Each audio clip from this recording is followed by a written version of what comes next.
Foodies, ngomongin kuliner khas Makassar pasti auto kebayang coto Makassar yang endes itu kan? Nah, tapi nih Foodies, Maka Receh punya pertanyaan nih. Kira-kira Foodies tahu nggak kenapa sih disebut coto bukannya soto? Ayo, udah pusing belum? Jawabannya karena coto pakai capi. Nah, kalau pakai sapi baru deh jadinya soto. Basi ya? Maaf deh. Coto Makassar emang udah jadi maskot banget kuliner ibu kota Sulawesi Selatan. Tapi rugi banget nih Foodies kalau kita nggak cobain sajian lazis lainnya. Mulai dari kenikmatan konro sampai segernya sop saudara. Aduh, bikin jatuh cinta nggak sih sama Makassar? Ini baru nih makanan mantep. Nah, Foodies, lihat dong ini apa? Ini adalah daging untuk kita bikin konro. Sedap banget. Jadi sekarang ini Vino lagi ada di daerah Tebet dan sekarang kita pengen masak konro ini baru kita santap. Ayo, ikutin. Oh, muter. Oh, iya. Perasaan ini tadi kagak ada nih kaca 2 menit lalu. Yuk, kita masuk. Hihi, Vino ketemu Iga semantap itu auto lupa daratan tuh Foodies. Sampai nabrak kaca gitu. Emang sih ngeliat Iganya udah kebayang ya bakal selazis apa itu konro asli Makassar yang satu ini. Untuk nyobain kuliner asli Sulawesi Selatan Foodies, kalian gak perlu jauh-jauh kok nyebrang pulau. Karena di Jakarta pun ada yang otentik. Menghidangkan kuliner Makassar sejak tahun 2015, tempat makan ini bahkan udah buka sampai 3 cabang loh. Konro ini kan ada yang bakar, ada yang sop ya? Betul sekali. Kalau ini berarti yang apa nih? Ini yang bakar. Ini yang bakar. Oke, jadi kita bakar dulu daging konronya ini. Dia itu sebenarnya daging apa sih? Daging sapi? Ini daging sapi. Iganya atau? Iganya. Dari 2 menu konro yang tersedia di sini, mulai dari konro bakar sampai sop konro, semuanya laris manis.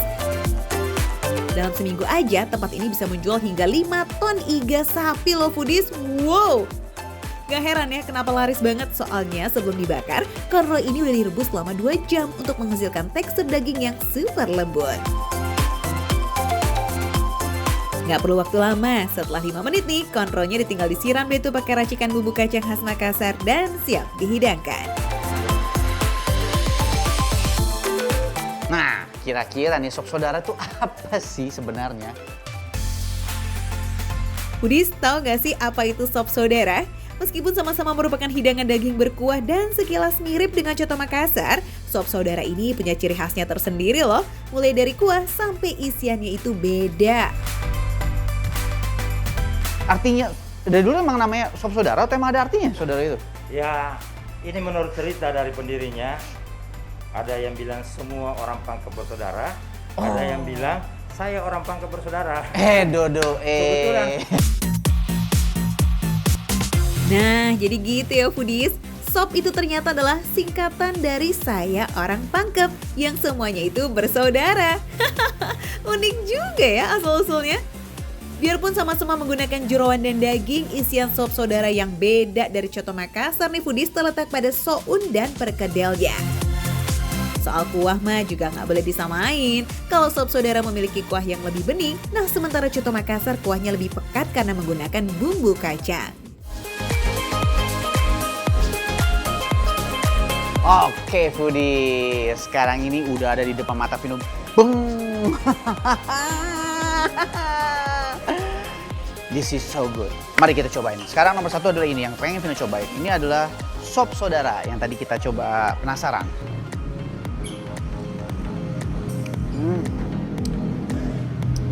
Enak banget, gurih. Terus berasa di lidah tuh bumbu-bumbu rempahnya dapat gitu. Nah sekarang kita cobain dagingnya. Oh, parunya dulu nih, karena saya juga penyuka paru. Wow. Biarpun kuahnya berwarna agak bening, eits rasanya nggak boleh diremehin Foodies. Kaldi daging sapinya itu loh bener-bener nendang.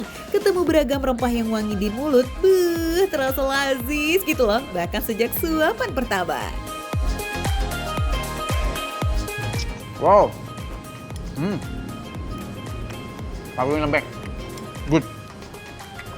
Nah, ini dia. Campur pakai daging. Mari kita makan.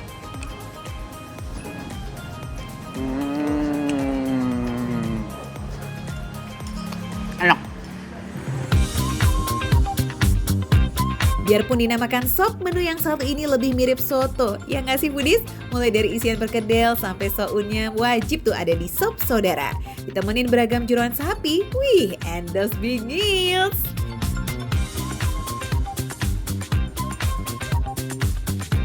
Next, kita harus cobain yang namanya coto Makassarnya dong. Gak afdol kalau kita makan di tempat makan Makassar, tapi kita nggak makan coto Makassarnya. Dok, sedap kok. Di parunya kita dapat.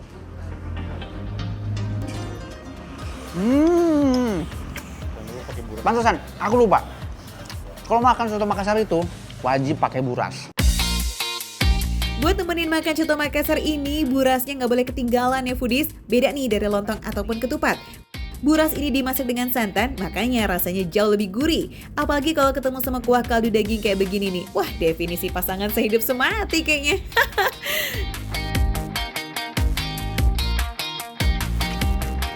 Terbaik, Wak. Enak.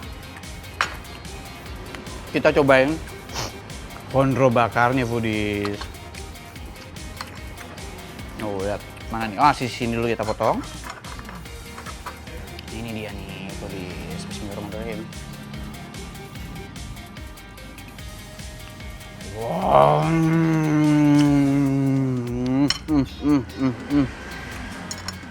Gila. Ini tuh apa ya? Melimpah rasa. Di dalam mulut Vino tuh kayak semuanya bersahabat gitu kayaknya. Bener-bener di dalam mulut tuh kayak wah, gokil. Gokil foodies. Dibanding bumbu kacang khas sate Madura yang terasa legit, siraman bumbu kondro bakar ini terasa jauh lebih gurih foodies. Ditambah lagi nih berpadu dengan iga kualitas premium yang meleleh di mulut. Ini mah gak ada duanya. Karena katanya ini sebelum dimasak nih udah direbus selama 2 jam. Jadi otomatis pasti sangat lembek sekali.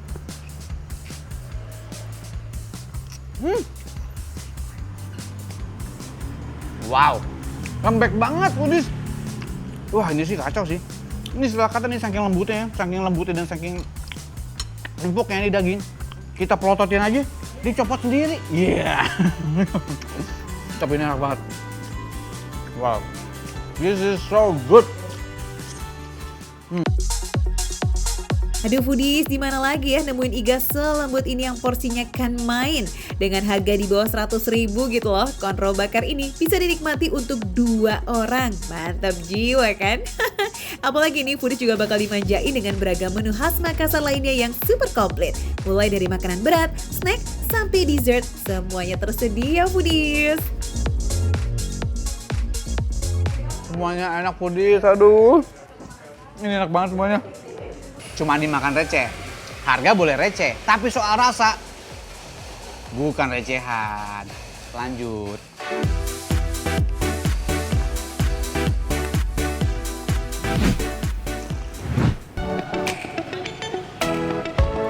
Foodies masih di Makan Receh. Sekarang Makan Receh mau ajak icip-icipin jajanan yang lagi viral di Sulawesi Selatan nih. Ini dia jajanannya foodies, burger Holland Pak Kumis. Burger ini sempat viral nih di Jogetmaya karena pembelinya yang gak putus-putus. Saking ramainya pembeli, dalam semalam Pak Kumis dan asistennya bisa menjual hingga 300 porsi burger. Wow, ini mah benar-benar amazing ya foodies.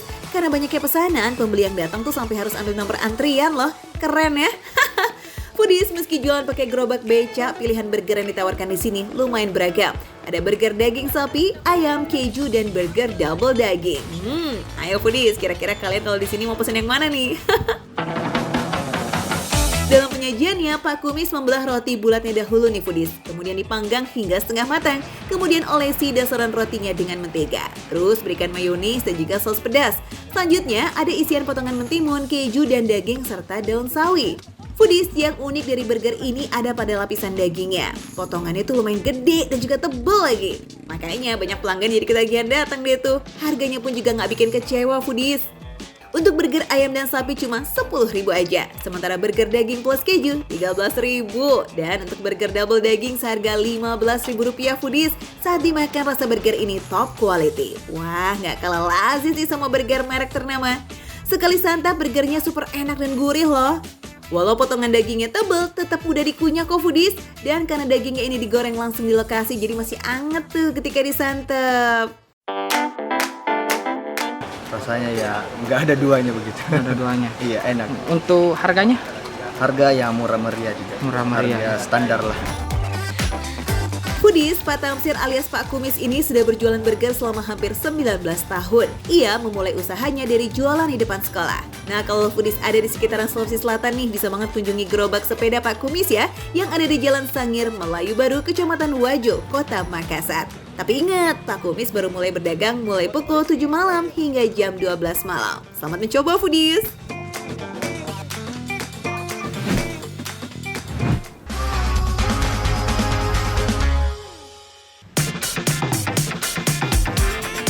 Foodies, kalau matahari udah condong ke barat, biasanya perut juga mulai lapar ya. Tapi belum pengen diisi yang berat-berat nih. Enaknya kita ngemil apa ya? Kalau ngemilikin gebetan masih terasa berat, iya mending kita ikut sama Ivan Roy aja skuy. Kita ngemil yang dijamin mantep banget nih, berat dirasa tapi tetap enteng di kantong. Ini buat apa nih kok? Iya, Agak beda ini. iya ini biar kita gampang buat pijet-pijetnya. Oh, dipijat ya. Oh. Dipijit, duh kita mah kesini karena lapar kali mbak, bukan capek. Canda capek.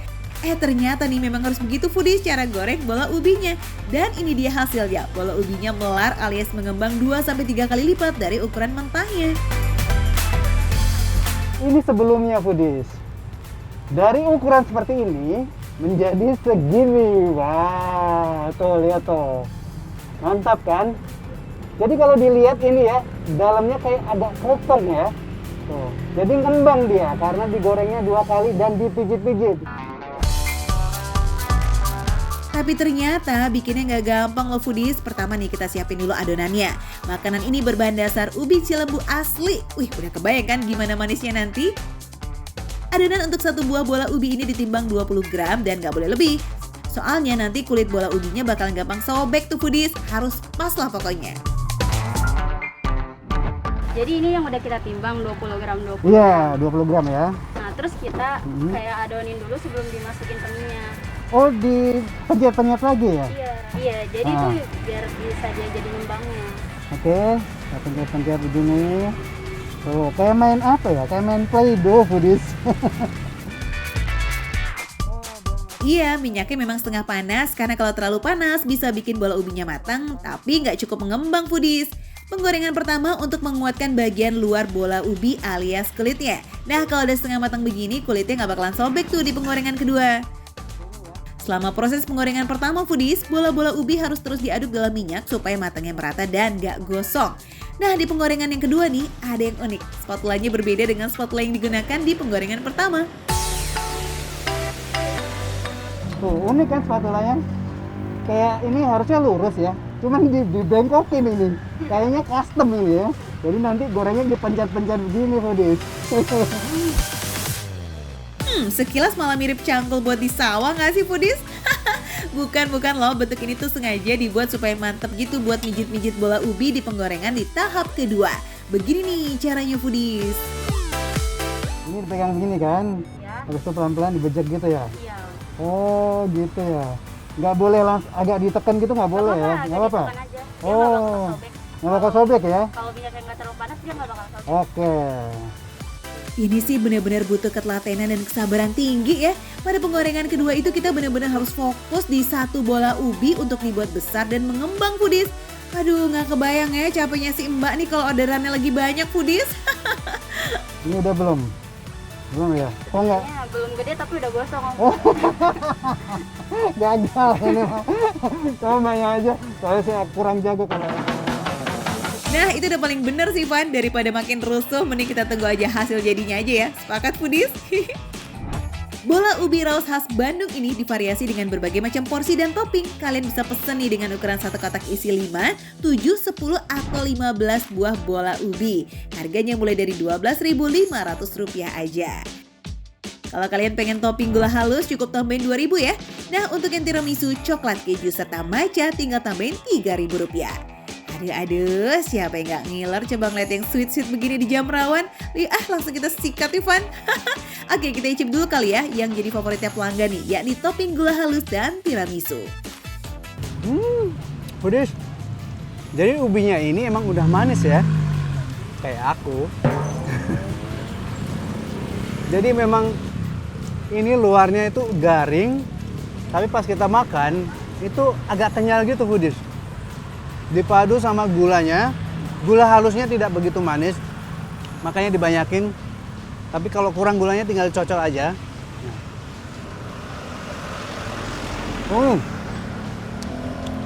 Aku sih suka banget Foodies ya, cocok banget. Berbeda dengan gula halus yang rasanya cuma manis aja, nah kalau tiramisu tuh kayaknya lebih berkesan nih di lidah Ivan Foodies. Ternyata emang bener ya, tiramisunya favorit. Jadi tiramisunya ini memang manis dan ubinya menurut aku sih manisnya sedang ya. Jadi pas kena tiramisunya ini pas banget rasanya, ngeblend di mulut tuh enak banget. Enak banget, ini favorit nih. Nah, yang ini sering banget kita temuin di setiap makanan bercita rasa manis ya, duet coklat dan keju. Kira-kira nih kalau ditemuin sama bola ubi yang kenyal-kenyal manis, gimana rasanya? Bener-bener cocok ya rasanya ya. Kenyal, luarnya kering, ditambahin dengan topping. Kalau topping sih selera ya Foodies ya. Kalau aku cocok tadi sama tiramisu, sama coklat ini juga cocok banget. Last but not least, ada varian rasa yang kekinian nih, matcha. Biasanya sih cita rasa yang ini banyak digandrungi anak-anak muda zaman now. Nah, kalau Ivan yang cobain, apa setuju kalau ini juga lazis nih? Yang gula halus aku kasih rating 7. Oke. Nah, berikutnya tiramisu ini ternyata favorit aku juga ya. Ini aku kasih rating 9. So, terbukti ya Foodies favoritnya pelanggan emang gak salah. Tapi kalau varian lain, kira-kira gimana nih Van? Nah, tadi pas aku makan, dipadu dengan coklat dan kejunya itu nge-mixnya sih enak banget ya. Karena keju itu sedikit asin dan coklat manis. Kalau menurut aku, ya ini selera ya. Kalau aku kasih rating 8. Nah, sekarang pertanyaannya nih Van, kalau Foodies udah terlanjur ngiler ngeliat kamu makan bola ubi dari tadi, gimana tuh? Ayo, tanggung jawab ya. Tepatnya nih Foodies ada di sekitar pertigaan Puskesmas Cilodong Depok di Jalan Grand Depok City Raya Jatimulya Cilodong Depok, Jawa Barat. Bukanya dari jam 2 siang ya Foodies. Yuk capcus, kita bareng yang banyak yuk. Ini baru makan receh. Menu receh, tapi rasanya nggak recehan. Jadi aku kasih stempel stiker makan receh.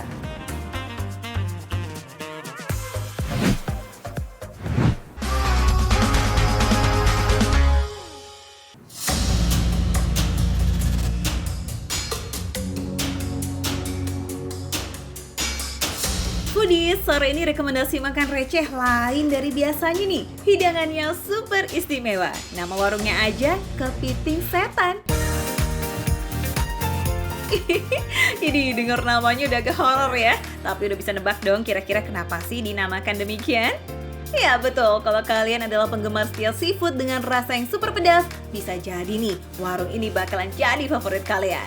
Nggak percaya? Ya udah kita samperin aja kuy. Sini justru andalannya itu adalah cabenya Foodies. Ada level-levelnya. Sampai level paling tinggi berapa cabai Mas? Modar 50 cabai. Waduh, 50 cabai. Yuk langsung aja yuk kita potong-potong deh. 50 ya, hitung ya. 1, 2, 3. Jadi ada macam-macam level nih Foodies. Mulai dari level 5, 10, 30, sampai 50. Itu tuh jumlah cabenya ya. Wah, bukan kaleng-kaleng nih. Beneran bisa meledak di mulut. 50 Foodies, 50 segini dan ini isinya cabai yang gendut-gendut banget. Cabai setan. Cabai setan. Potong ya. Sama kayak namanya, kepiting setan. Terus Foodies nggak berhenti di hitungan ke 50 cabai. Masih lanjut dengan iris-iris cabenya. Aduh, kebayang nggak sih itu pedasnya kayak gimana? pasti bakalan nampol abis secara cabenya diiris, bukan dimasak utuh. Pas lagi ngiris cabenya aja, jari-jari tangan tuh udah berasa panasnya. Apalagi kalau nanti dimakan ya foodies.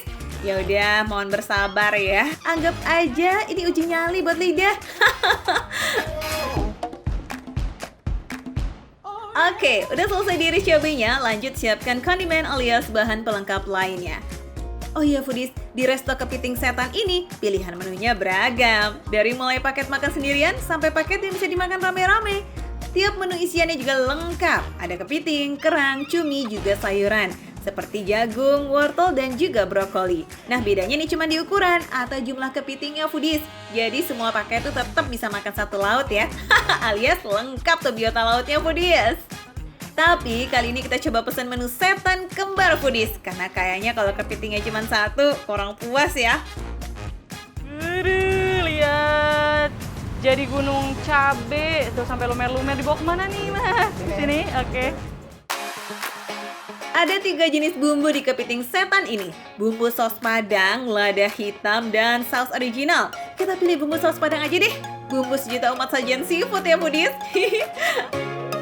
Bumbunya udah jadi, tinggal dituangkan aja ke wajan yang berisi seafood.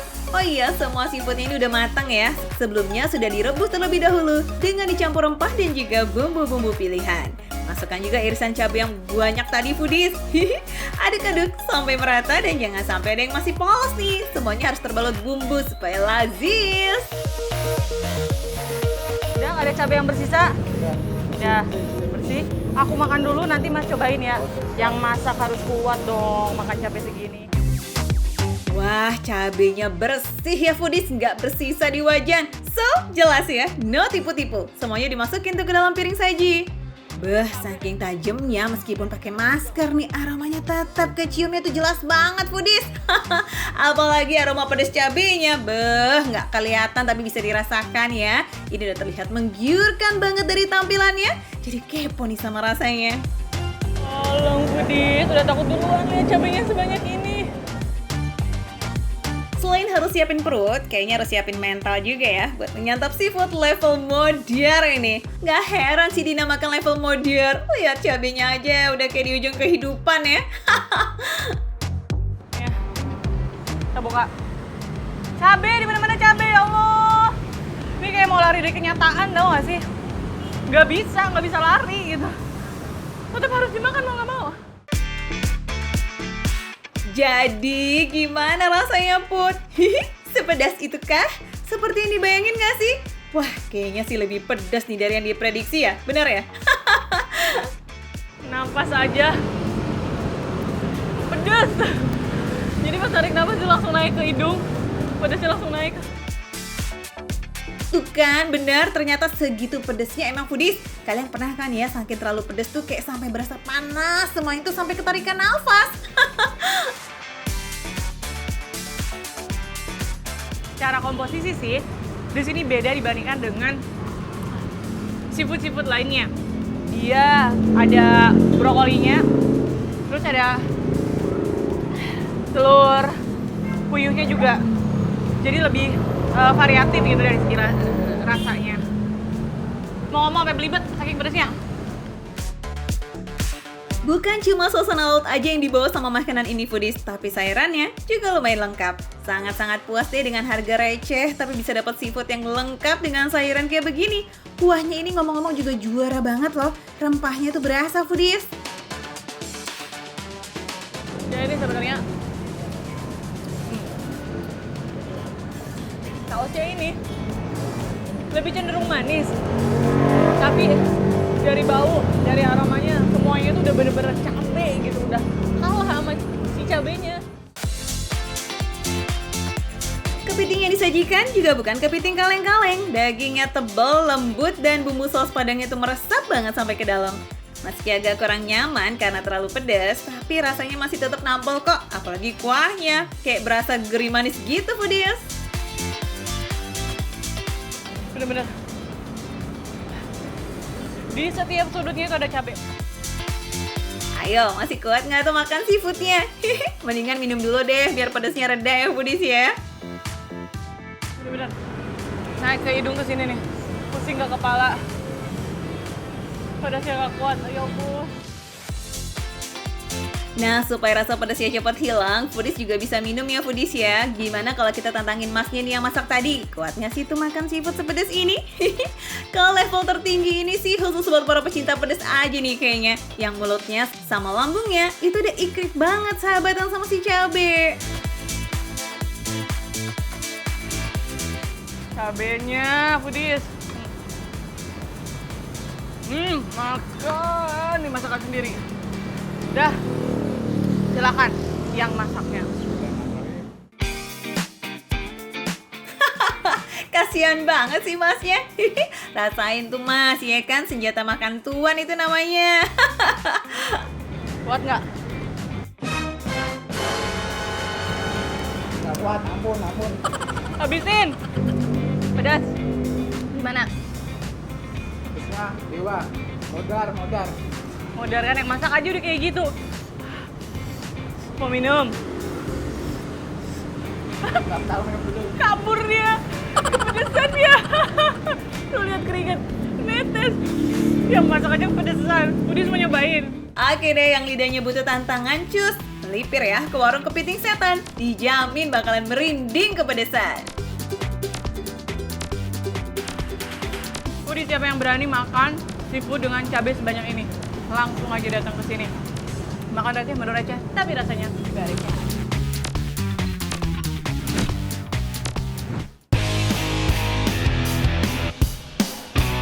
Foodies udah siap belum nih buat cari kuliner hits yang harganya receh tapi rasanya enggak recehan? Berburu kuliner legendaris kayaknya asik nih ya. Info punya info di kawasan Jakarta Barat ini adalah kedai legendaris yang sajiannya dijamin lazis. Ini saya dengar-dengar infonya ini adalah salah satu makanan legendaris di Tanjung Duren. Ya, Udah berapa lama legendaris itu? dengan 36 tahun Hah? hampir.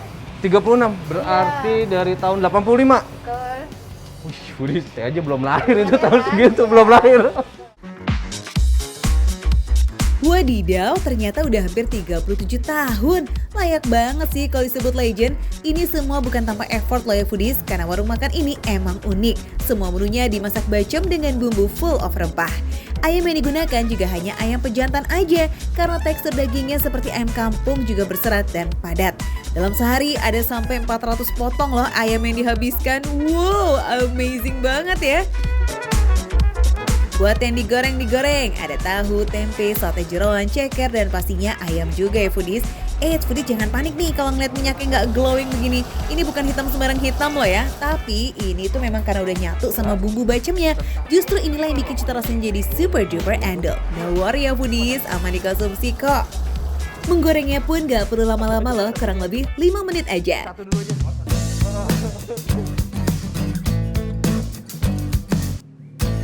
Buat yang seger-seger, tenang ada juga nih es kacang merah. Wih, yang satu ini emang juara banget ya kalau dimakan lagi cuaca panas-panasnya Foodies. Komplit dengan es serut, kental manis dan juga sirupnya. Wah, ini mah bakalan bikin mood langsung naik deh. Sedep pokoknya. Sekarang yang paling ditunggu-tunggu nih, icip-icip makanannya dong. Udah tersaji segini banyak, mana tahan kita Foodies. Ini yang bumbunya itu manis. Jadi memang dominan itu di manis. Lebih dominan di manis, ada aroma bakarnya juga. Enak. Ya. Langsung kelepas Foodies. Banyak yang pejantan. FYI ini Foodies, baceman atau bacem merupakan proses memasak yang berasal dari Jawa Tengah. Bumbu khasnya emang pakai gula merah, makanya rasanya dominan manis. Jadi ternyata nih nama menu baceman ini you know what? Berasal dari metode memasaknya. Ada sensasi pedesnya. Tapi bukan pedes yang munjuk gitu langsung pedes. Enggak. Ini pelan-pelan, ada rasa-rasa pedes di lidahnya, ada rasa pedes di lidahnya. Jadi hanya hintnya aja ya, hint pedes. Gak komplit rasanya ya kalau makan ayam gak pakai sambal. Dilihat dari warnanya sih, jenis yang digunakan ini sambal matang atau masak. Biasanya lebih friendly buat yang gak doyan pedas.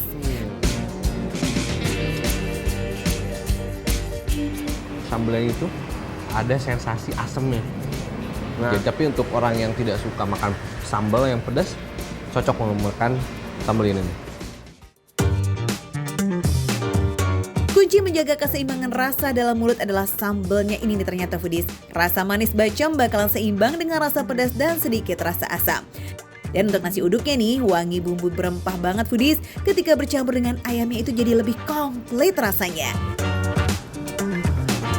Dan ini nih yang paling dinanti, icip ceker ayamnya. Wih, asli foodies, cekernya super empuk. Nggak perlu pakai tenaga nih ngegigitnya, jadi makin semangat kan makannya kalau begini.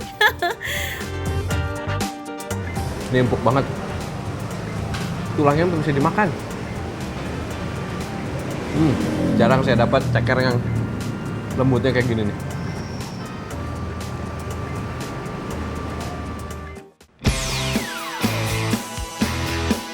Sampai kelewatan nih buat icip ayam gorengnya kita foodies.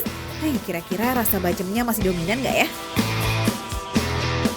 Kalau yang ini berbeda sama yang dibakar tadi. Dia lebih dominan di gurihnya.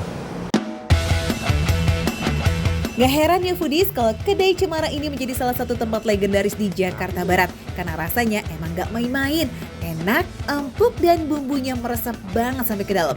Udah gitu pilihan camilan dan dessertnya juga komplit ya kan? Wih, betah mah ini nongkreng-nongkreng di sini kita kalau lagi lapar. Ini yang teksturnya tuh mirip otak-otak tuh. Ini enak sih. Ini kalau yang lagi gak enak badan, makan panas-panas, cocok banget. Keringat tuh langsung keluar. Oke foodies, sekarang waktunya kita icipin menu pamungkasnya, es kacang merah. Ini mungkin kalau foodiesnya nggak terbiasa ya, atau mungkin biasanya makan kacang merah itu di sayur, tapi ini di dessert, di es. Rasa kacangnya tetap dominan, nggak akan bisa berubah, tapi ketika dicampur sama es itu jadinya enak banget. Foodies yang penasaran dan foodies yang udah ngiler banget, bisa langsung datang aja ya ke Tanjung Duren Raya. Bukanya mulai pukul 10 pagi sampai jam 9 malam. Perusahaan harga mah dijamin nggak bikin dompet nangis. Karena makan receh always kasih rekomendasi menu-menu receh yang harganya receh, tapi rasanya mah jelas enggak recehan gitu loh. Sedap!